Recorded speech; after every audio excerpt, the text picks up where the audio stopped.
En este vídeo se analizará el péndulo de Paul ideal, es decir, despreciando rozamientos con el aire o entre propias piezas del montaje.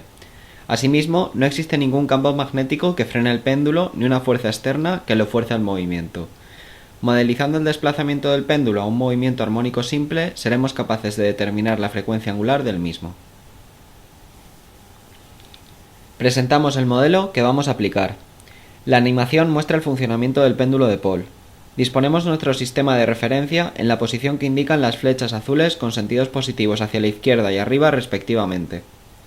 Disponemos la aguja en la posición inicial y comienza el experimento. La zona sombreada en color rojo indica el ángulo que forma la aguja con el eje vertical del sistema de referencia. Es precisamente este ángulo el que sigue un movimiento armónico simple.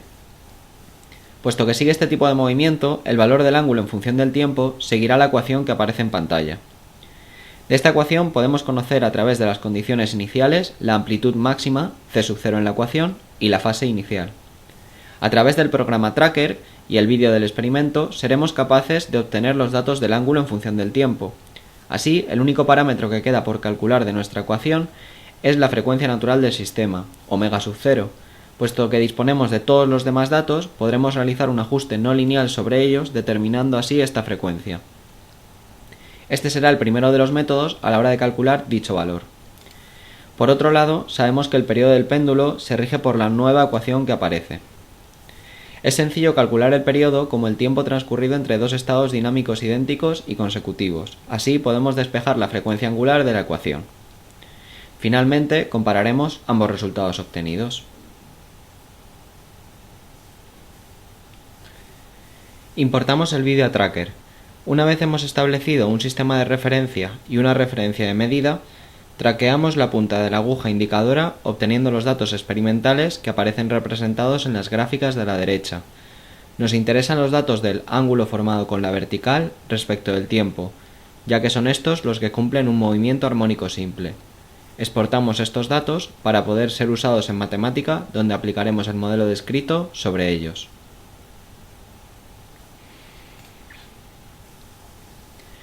Aplicamos el primero de los métodos. Sabiendo que el ángulo formado por la aguja con la vertical sigue un movimiento armónico simple de ecuación la que aparece en pantalla, analizamos cuáles de sus parámetros conocemos a priori. En la imagen se muestran las condiciones iniciales. La amplitud máxima, C0 en la ecuación, será el ángulo inicial. Asimismo, sabemos que en el instante inicial el ángulo formado es C0, por lo que el desfase será 0. Por último, a través de Tracker, hemos determinado los datos experimentales ángulo en función del tiempo. Con todo esto, la ecuación del ángulo en función del tiempo queda tal y como se muestra. Solo nos falta por conocer la frecuencia del sistema, que la calculamos a través de un ajuste no lineal. Para realizarlo, importamos los datos experimentales obtenidos en Tracker en matemática. A la hora de realizar un ajuste no lineal en este programa, el software necesita conocer un valor aproximado del parámetro que queremos determinar a través del ajuste. Para determinar este parámetro, representamos gráficamente los datos experimentales en rojo y nuestra ecuación de movimiento obtenida en negro de forma simultánea. Dejamos libre el parámetro frecuencia angular que variamos con la herramienta hasta encontrar un valor para que el modelo ajuste bien a los datos experimentales. En nuestro caso, la frecuencia valdrá en torno a 3, ya que para este valor el modelo y los datos se aproximan bastante. A partir de los datos ángulo en función del tiempo, la ecuación que siguen y un valor aproximado del parámetro frecuencia, realizamos un ajuste no lineal, obteniendo el valor de frecuencia angular mostrado en pantalla con su respectivo error. Si graficamos de nuevo los datos experimentales y nuestro modelo, comprobamos que este se aproxima muy bien.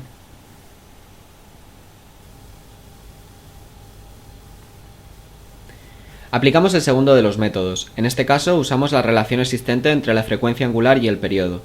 De esta ecuación podremos determinar el valor de la frecuencia angular y a través del método de propagación de errores, su error. Determinar el periodo es sencillo. El periodo se define como el tiempo transcurrido entre dos estados dinámicos idénticos y consecutivos. Escogemos el instante de tiempo donde la amplitud es máxima, es decir, 2 crestas. El tiempo transcurrido entre 2 crestas será nuestro periodo. Así, medimos un periodo de 1,868 segundos con su error respectivo. Aplicando la ecuación y la propagación de errores, Llegamos al valor de la frecuencia angular mostrado en pantalla con su error.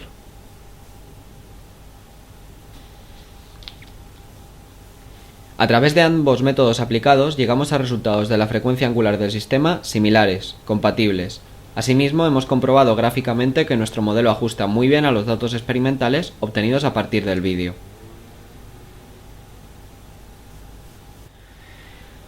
A modo de conclusión, en este análisis hemos modelizado el péndulo de Paul a un movimiento armónico simple.